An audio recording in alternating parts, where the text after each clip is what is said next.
Il est 20h, vous êtes bien sur Noah, c'est le moment du rattrapage. Une demi-heure pour faire le tour de l'actualité de la semaine en Nouvelle-Aquitaine, en compagnie d'un grand témoin. Cette semaine, Philippe Barbedienne, le directeur de la CEPANSO, la Fédération régionale d'associations de protection de la nature. Merci de nous rejoindre sur ce plateau. On parle de défense de l'environnement. Merci de nous accompagner, parce que c'est une problématique au cœur de l'actualité. Ce n'est plus une fiction, c'est le quotidien. C'est le quotidien.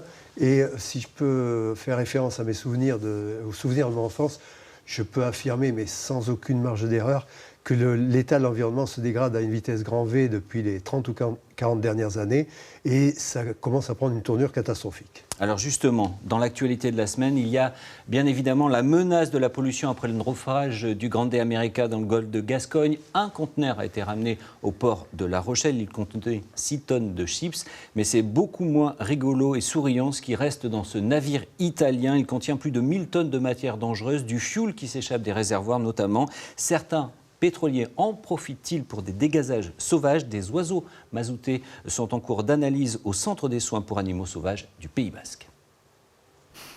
Presque entièrement mazouté, ce fou de bassin a été retrouvé mort à Hendaye et pris en charge hier soir par le Centre de sauvegarde de la faune sauvage et Galaldia. Des analyses sont en cours et diront d'ici quelques jours si ce pétrole provient du naufrage du navire Grande America dans le golfe de Gascogne. Tout le noir, en fait, c'est du pétrole. Ça faisait quand même un moment qu'on n'avait pas vu un oiseau autant impacté. C'est vrai que tous les hivers, nous, on connaît ces épisodes-là de dégazage avec des oiseaux mazoutés. Dès qu'il y a un peu de vent, dès qu'il y a des tempêtes, qu'il y a un peu trop de houle, beaucoup de bateaux en profitent pour dégazer, déballaster, nettoyer leur cuve. Et ça crée des mini-marées noires. Donc c'est vrai qu'aujourd'hui, on ne peut pas dire si c'est un épisode classique, malheureusement, qui existe tous les hivers, ou si c'est dû directement au naufrage du bateau. Ces 3 derniers jours, 4 autres oiseaux ont été retrouvés sur le littoral basque, dont ces 2 fous de bassin blessés mais sans lien apparent avec la pollution, et ce guillemot retrouvé avant-hier. Il s'agit d'un guillemot qui présente en fait des traces d'irisation. Donc on ne peut pas dire qu'il est mazouté, c'est pas du pétrole qu'il y a dessus, c'est des traces d'hydrocarbures. Donc ça peut être des restes d'huile de vidange, des choses comme ça. Et aujourd'hui on ne peut pas dire si c'est lié avec le naufrage du Grande America. Avec des bénévoles mobilisés et le matériel adapté, le centre se tient prêt à accueillir si nécessaire d'autres animaux impactés par la pollution. Philippe Barbedienne, vous le défenseur de la nature, quand vous voyez ce type de sujet, le cynisme de certains pétroliers qui profitent pour faire des dégazages opportuns, c'est fou. C'est complètement fou, mais l'ensemble du problème me rend très triste, parce qu'un bateau qui fait naufrage comme ça et qui se retrouve dans des fosses abyssales à 4000 mètres de profondeur, peut absolument pas intervenir à, j'allais dire, un coût raisonnable. C'est gravissime pour l'environnement. Alors ça vient s'ajouter à d'autres atteintes à l'environnement, mais à force d'ajouter des atteintes aux atteintes, on arrive à une situation très grave. Et ça risque de durer longtemps en plus. Ça risque de durer longtemps, notamment en raison des matières dangereuses qui sont dans le bateau. Alors il y a des matières qui, comme l'acide sulfurique, l'acide chlorhydrique, je crois qu'il y a 720 tonnes d'acide chlorhydrique. Alors ça choque beaucoup les esprits. Mais il y a des produits en moindre quantité qui sont beaucoup plus dangereux, beaucoup plus toxiques, qui sont des véritables biocides et qui risquent de se retrouver dans le plancton et dans les poissons, y compris dans la chaîne alimentaire humaine, en fin de compte. Donc c'est une chose très grave, encore une fois. Autre menace sur le littoral, et le phénomène se reproduit chaque hiver, les cadavres de dauphins qui se multiplient sur nos plages, plus d'1 millier depuis le début de l'année, pour la plupart portant des traces de capture dans des filets de pêche. On regarde et on en parle juste après. Le constat est sans appel sur cette plage de Lacanau comme sur les autres de la côte atlantique. Depuis le mois de janvier, 1100 jeunes dauphins communs ou marsouins ont été retrouvés échoués, sans égaler pour l'instant l'année noire 2017. À partir du mois de mars, en principe, février-mars, c'est tous les hivers, il y a des dauphins. On en a ramassé hier, on en a ramassé 3 ou 4. L'autre jour, 17. Et aujourd'hui, encore un, vous voyez, qui vient de tomber juste à l'instant. Les scientifiques de l'Observatoire Pélagis, basé à La Rochelle, précisent que 90% des cétacés autopsiés portent des traces de capture accidentelle dues au filet de pêche. La ressource dans le golfe de Gascogne y est abondante et les dauphins viennent s'y nourrir. Le dauphin, au lieu de courir après le poisson, quand c'est des filets droits, il a tendance à aller essayer de voler le poisson qui est capturé dans le filet. Il tourne sur lui-même pour le libérer. Et à ce moment-là, il se verrouille la mâchoire puisque le bec est fermé sur le poisson et il ne peut plus le lâcher. Enfin, dans un communiqué commun, les ministères de l'Agriculture et de la Transition écologique déclarent élaborer un plan d'action afin de réduire les captures accidentelles. Philippe Barbedienne, que peuvent faire les associations de défense de l'environnement ? Dénoncer ce qui se passe actuellement, dénoncer la pêche industrielle qui détruit à la fois les dauphins, mais qui aussi détruit les emplois chez les pêcheurs artisanaux, les petits pêcheurs professionnels. Maintenant, la pêche est complètement industrialisée, il y a des bateaux surpuissants. Là, on parle des filets droits, mais il y a aussi les filets pélagiques qui sont gravissimes pour les dauphins, parce que les dauphins se font prendre dans les poches des filets pélagiques, ils ne peuvent pas remonter, ils s'asphyxient et on les retrouve ensuite échoués sur les plages. Ça me rend infiniment triste quand je vois ce spectacle, mais ce n'est encore une fois qu'une partie émergée de l'iceberg. L'ensemble de l'environnement est malmené. On est en droit de s'interroger par rapport à la réponse notamment du gouvernement. François de Rugy, le ministre de l'écologie, a annoncé le déblocage d'une enveloppe de 50 000 € supplémentaires pour venir aider l'Observatoire Pélagis, qui est déjà subventionné pour plus de 300 000 € par l'État. Mais quoi qu'il en soit, 50 000 €, c'est peu par rapport à cette problématique. Si je peux comparer cette problématique à une maladie, là, on est en train d'investir dans un thermomètre très performant, mais ça ne va pas guérir le mal. Philippe Barbedienne, dans 20 heures, le rattrapage, on revient sur les temps forts de l'actualité de la semaine en Nouvelle-Aquitaine. Et celui-là en est un, c'est même un phénomène que l'on n'a pas connu en Gironde de cette ampleur depuis près de 3 siècles. La Terre a tremblé mercredi, 4,9 sur l'échelle de Richter aux confins des Landes, de la Charente, des Charentes et de la Gironde, notamment dans le secteur de Barbezieux. À peine 20 minutes après l'effondrement de 2 cheminées sur le toit de cet immeuble, les pompiers interviennent pour sécuriser les lieux.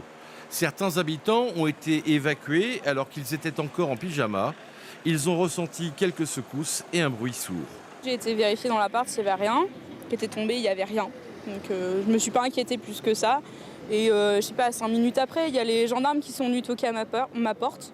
Et ils m'ont dit, vous sortez. Selon la préfecture, l'épicentre de ce tremblement de terre se situerait à 25 km au sud de Barbezieux, dans le secteur charentais-maritime de Montendre. Ici, dans le quartier du boulevard Gambetta, la secousse a été clairement ressentie par le voisinage. Ça venait vraiment du sous-sol, hein. C'était impressionnant, vraiment impressionnant. À l'intérieur du magasin, j'ai pas entendu de bruit, mais les murs ont bien bougé. Alors je suis sortie voir, il n'y avait rien. La voisine à côté, la Calebar, elle aussi, elle est sortie. Elle a pensé que c'était quelque chose chez elle qui avait explosé. On a passé notre BTS blanc de économie et droit. Et certains ont commencé à finir l'épreuve et du coup, on a ressenti une secousse. Au final, plus de peur que de mal. L'immeuble touché par le séisme serait, selon les premiers constats, hors de danger.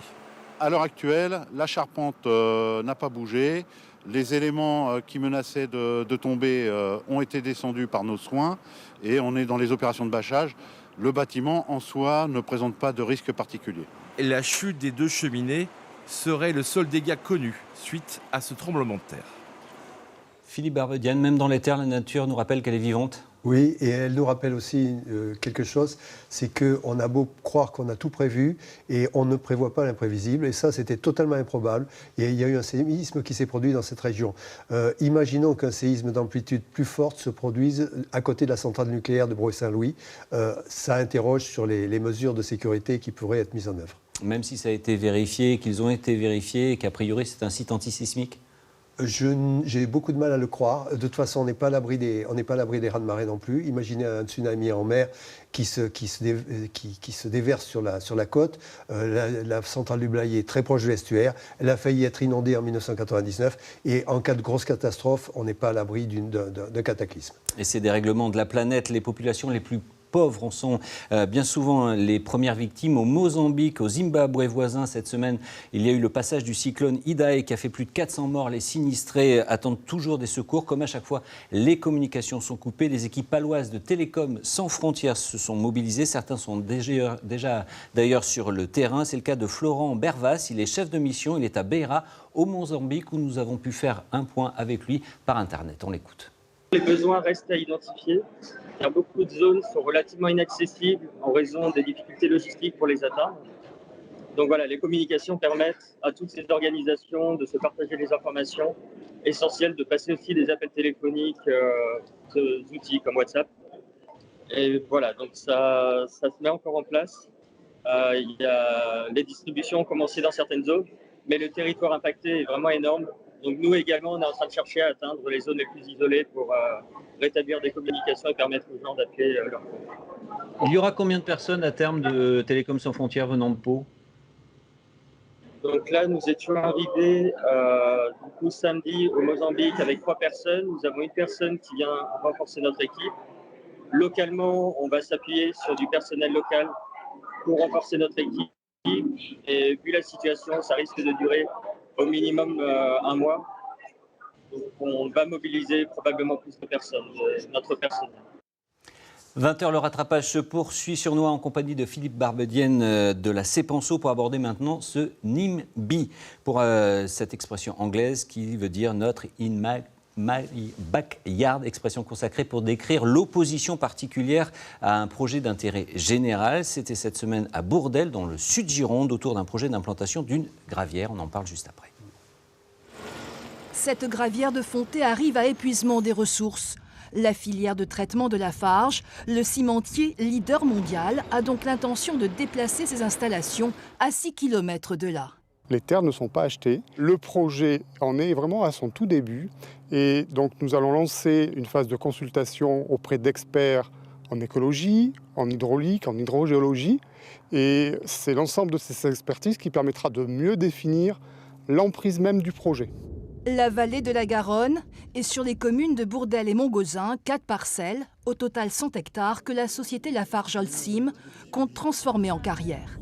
Mais voilà, pas question pour les habitants de laisser partir leurs terres agricoles d'une rare qualité. C'est notre grenier, c'est notre terre, c'est notre patrimoine. Et l'avenir de nos enfants est largement compromis si M. Lafarge arrive et cherche et puis récupère tout notre sol. Les villageois y voient des risques trop lourds pour leur quotidien, mais pas uniquement. Les villageois, les riverains, le bruit, la poussière, les camions en termes de sécurité pour nos enfants. On ne pourra même pas vendre nos maisons parce que nos maisons, elles vont plus rien valoir. Donc on va les laisser là, elles vont se réduire en cendres et on ira habiter à Bordeaux dans des immeubles de cage à lapins là. 5 exploitants ont accepté de vendre. Le maire propose un référendum à sa population. Ce n'est pas nous qui prendrons la décision finale, c'est le préfet. Il suffit que le préfet, même si nous on dit on n'est pas d'accord, c'est plus haut que les instances décideront si ça va se faire ou pas. Votre sentiment? Ils sont prêts à mettre de l'argent et avec l'argent on achète beaucoup de choses. Alors que désormais un nouveau béton recyclé monte en puissance en Europe, le collectif rappelle que chaque année, la France perd 82 000 hectares de terres cultivables. On est au cœur du problème, Philippe Barbedienne, parce que chaque Français consomme par an 7 tonnes de granulats pour des travaux publics, des travaux privés. Il y a un besoin, mais personne n'en veut chez soi. Oui, mais ce n'est pas uniquement ça. Parce que ce problème, ça pose les limites de la croissance, le problème des limites de la croissance. Parce qu'il faut des granulats, effectivement, mais il faut aussi des terres agricoles pour nourrir les humains. Et si on artificialise toutes les terres agricoles, on va avoir des grandes difficultés à produire de la nourriture qui nous sert à vivre. Donc, il faudrait peut-être se poser des questions sérieuses sur notre consommation de granulats. Est-ce qu'on ne peut pas consommer moins? Est-ce qu'on ne peut pas recycler davantage les anciens débris de démolition? On ne peut pas continuer indéfiniment à consommer toutes les bonnes terres pour aller retirer des cailloux, pour faire du béton, pour faire des routes, pour faire des remblais. Il faut réfléchir un petit peu à demain. La terre n'est pas inépuisable et on a l'air de continuer à faire comme si elle l'était. Effectivement, et s'interroger sur le futur, l'avenir, c'est exactement ce qu'a fait le président du conseil départemental de Charente-Maritime sur le dossier de l'éolien, en proposant un moratoire au conseil départemental sur l'implantation d'éoliennes, le temps d'établir un schéma de développement durable. Le président du conseil départemental veut faire voter une motion cette semaine pour stopper les nouveaux projets, motion à destination de la préfecture. Aujourd'hui, il y a 81 éoliennes dans le département, mais il pourrait y en avoir à terme 500 si tous les projets se concrétisaient, et c'est beaucoup trop selon lui. On l'écoute. Quand on prend le TGV pour aller à Paris, qu'on est dans les grandes plaines de la Beauce où il n'y a pas un arbre, pas un village, pas une église romane, ça ne gêne personne. Ici, si on en met sur les sueurs de la Gironde avec le site de Mortagne sur Gironde, le site de Talmont, les falaises de Suzac, on bousille nos paysages. Donc ce que nous voulons, c'est ne pas bousiller nos paysages, ne pas gêner la vie des gens aussi par une trop grande proximité des éoliennes, par les bruits, par les nuisances qu'elles provoquent. Toute chose est bonne quand elle est raisonnable. Là, on est parti vers le déraisonnable et nous souhaitons donner un coup d'arrêt. Il est important justement d'arriver à concilier les populations locales, comme pour les granulats.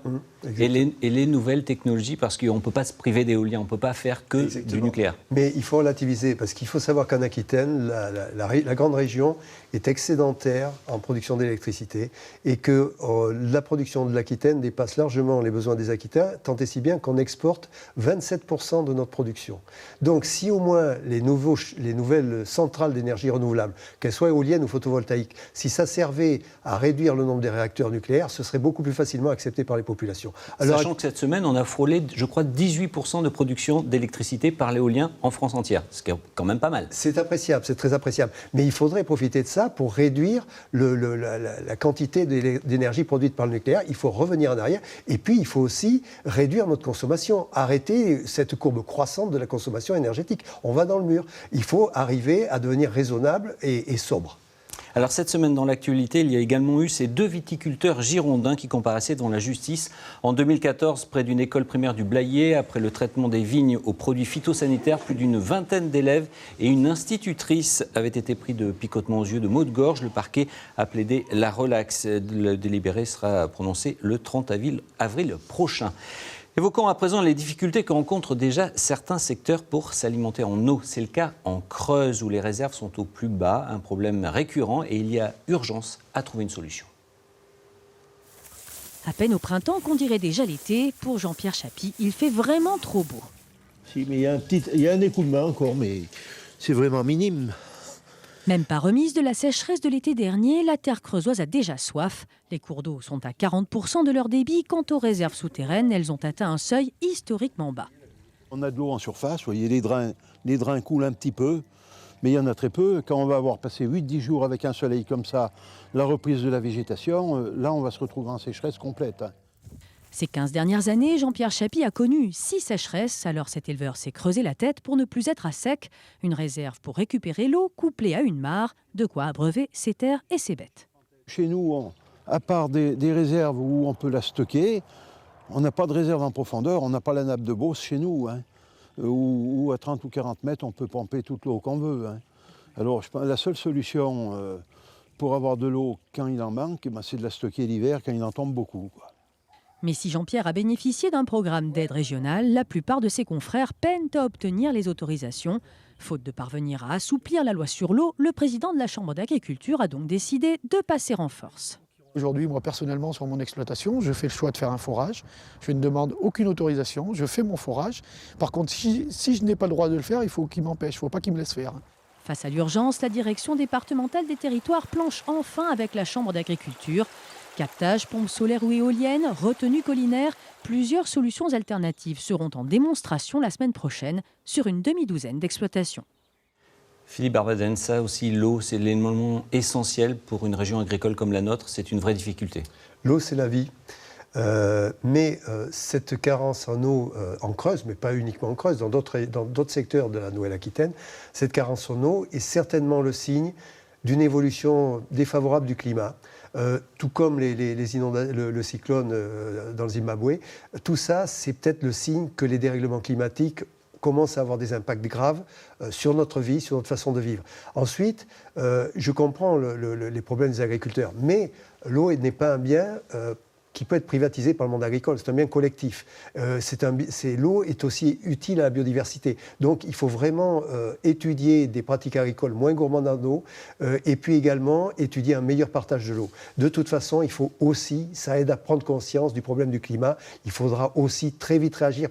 Plus on attendra pour réviser notre façon de faire en matière de dégagement de gaz à effet de serre, plus ce genre de crise va s'accentuer et va devenir prégnant. Et créer des conflits.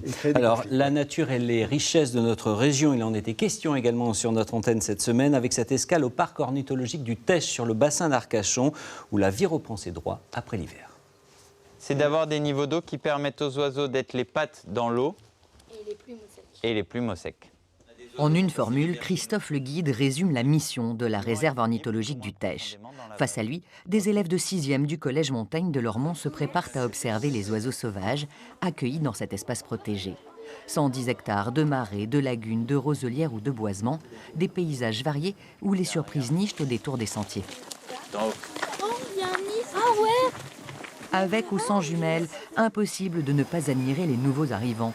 ces majestueuses cigognes blanches de retour pour la reproduction et en pleine construction de leur nid. Elle revient? Ah, elle revient.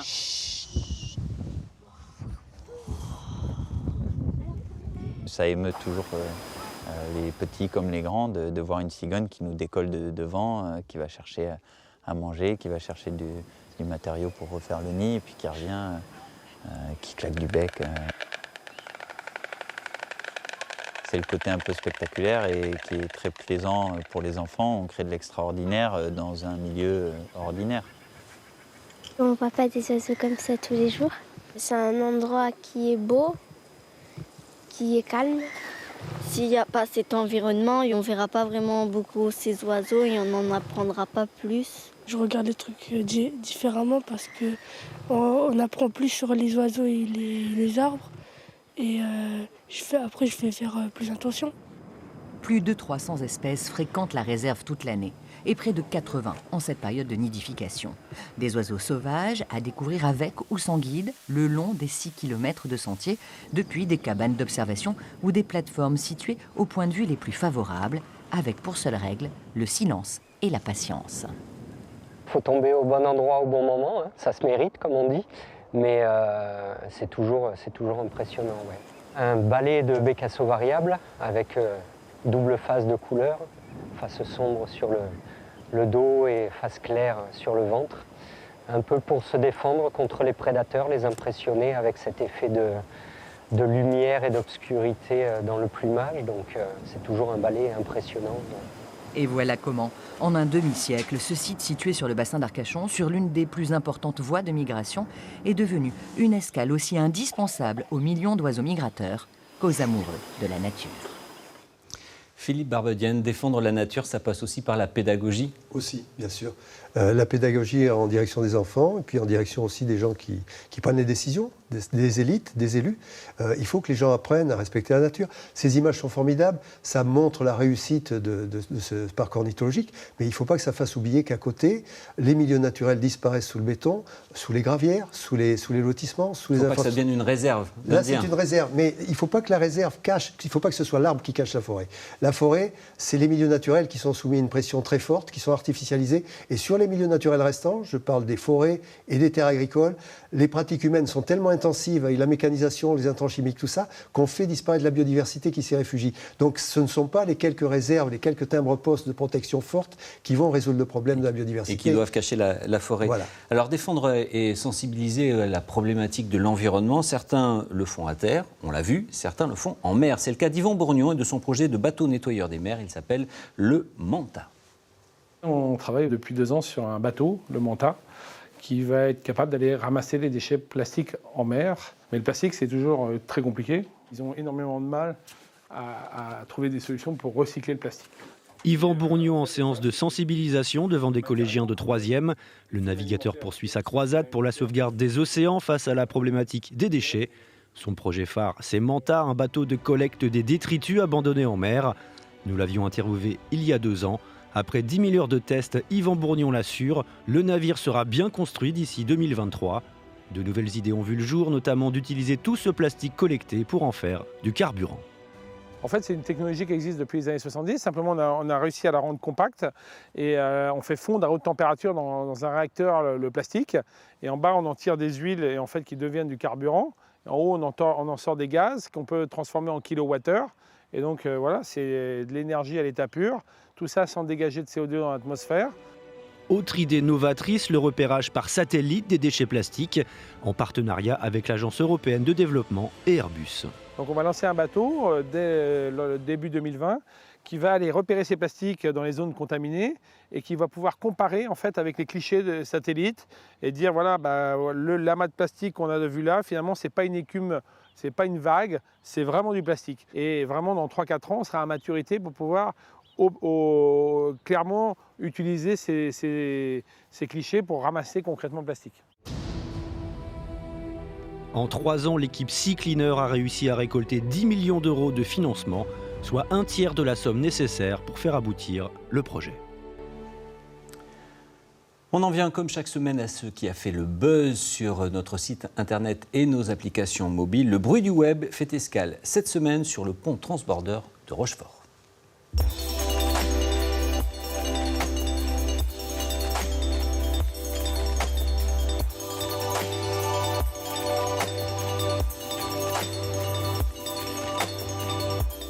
faut que les conditions météo soient bonnes, le positionnement du chariot de hissage lui doit être à sa bonne place. Et puis l'étape précise ensuite, c'est l'étape où on vient glisser les suspentes autour de leur axe, où là on a besoin d'être sur le tronçon et les opérateurs ont besoin d'être perchés sur le tronçon à 50 mètres.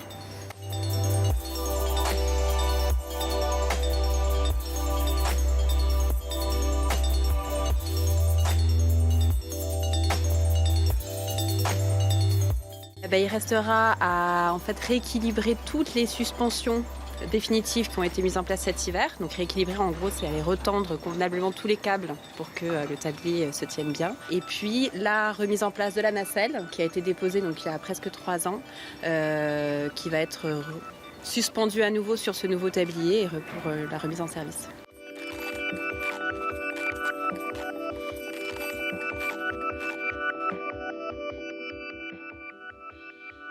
Autre curiosité à découvrir dans la région, une fresque gigantesque du XXe siècle qui vient d'être entièrement restaurée, qui retrouve ses murs d'origine. C'est à la villa Arnaga, à Cambo-les-Bains, au Pays Basque. Pour nous qui avons travaillé sur les tableaux en atelier, ici c'est impressionnant. C'est-à-dire tout de suite ça fait un décor entier, c'est dans la villa, dans la pièce, donc c'est assez magique. Après 80 ans, cette peinture murale de 20 mètres de long et d'1 mètre de hauteur a enfin été reposée dans le boudoir de l'épouse d'Edmond Rostand. Nous sommes à Arnaga, à Cambo. Réalisée en 1905 par le peintre et illustrateur Jean Weber, le grand décor avait été arraché, abîmé et vendu. La ville a pu le racheter et le faire restaurer. Ces photographies nous ont été extrêmement utiles quand il a fallu restaurer, parce que dans le cas de gros manques ou d'usures très prononcées, ça nous permettait de restituer la peinture et de savoir ce qu'il fallait quoi mettre et à quelle place. 10 mois de travail pour 9 personnes pour tout retoucher, infrarouge et imagerie scientifique à l'appui à Versailles. Aujourd'hui, ici à Cambo, les visiteurs pourront admirer les contes de fées de Charles Perrault, de Peau d'âne à la Belle au bois dormant, une œuvre originale. On a rarement des peintures qui représentent des contes de fées. Des peintures qui ressemblent à des illustrations pour enfants en grand format, peints à l'huile. On a rarement des décors aussi fouillés en peinture décorative. C'était très étonnant. Nos palettes ne ressemblaient pas à une palette habituelle. 80 000 € pour l'acquisition des toiles retrouvées par hasard en salle des ventes, puis 156 000 autres € pour leur restauration. Une histoire digne d'un conte de fées à redécouvrir à Arnaga. C'est déjà la fin de 20h, le rattrapage. Philippe Barbedienne, c'est une tradition chaque semaine. Parmi toutes ces images qu'on a vues sur l'actualité en Nouvelle-Aquitaine, quelle est celle qui a retenu votre attention? Disons, la plus actuelle, c'est le naufrage du Grande America. Et les conséquences, qu'on commence à entrevoir, les conséquences sur le milieu naturel aquatique, sur le milieu marin. Les causes, on ne les connaît pas encore réellement, on ne sait pas ce qui a été à l'origine du feu. Par contre, les conséquences, on commence à mesurer la quantité. Surfrider Foundation annonce l'arrivée prochaine de conteneurs là, dans les jours qui viennent sur notre littoral. Oui. Avec quoi à l'intérieur? Avec quoi à l'intérieur? Mais les conteneurs qui vont venir sur notre littoral, on pourra peut-être les traiter. C'est ceux qui vont rester au fond de l'eau, à 4000 mètres de profondeur, qui posent le plus d'interrogations, le plus de problèmes. Et qui vont distiller leur poison, y compris dans la chaîne alimentaire de l'homme, vous disiez tout à l'heure. Et peut-être pas tout de suite. C'est-à-dire qu'il y a des fûts qui vont rester bien fermés, et puis la corrosion fera son œuvre, et dans quelques années ou quelques dizaines d'années, on va se retrouver avec des pollutions qui vont ressurgir, auxquelles on ne pense pas. Il faut donc être très vigilant. Je pense qu'il faut être très vigilant, et puis il faudrait peut-être repenser la réglementation des transports maritimes, peut-être faire en sorte que certains produits hautement toxiques ne voyagent pas sur des bateaux où se trouvent certains produits qui peuvent prendre feu ou qui peuvent occasionner des incendies. Il faudra peut-être arriver à séparer certaines marchandises pour éviter ce genre de drame. Et qu'on essaie de travailler sur ce type de catastrophe pour que plus jamais cela se passe au large de nos côtes. Merci beaucoup Philippe Barbedienne de nous avoir accompagnés. C'est déjà la fin de 20h le rattrapage. Passez une très belle soirée sur Noah.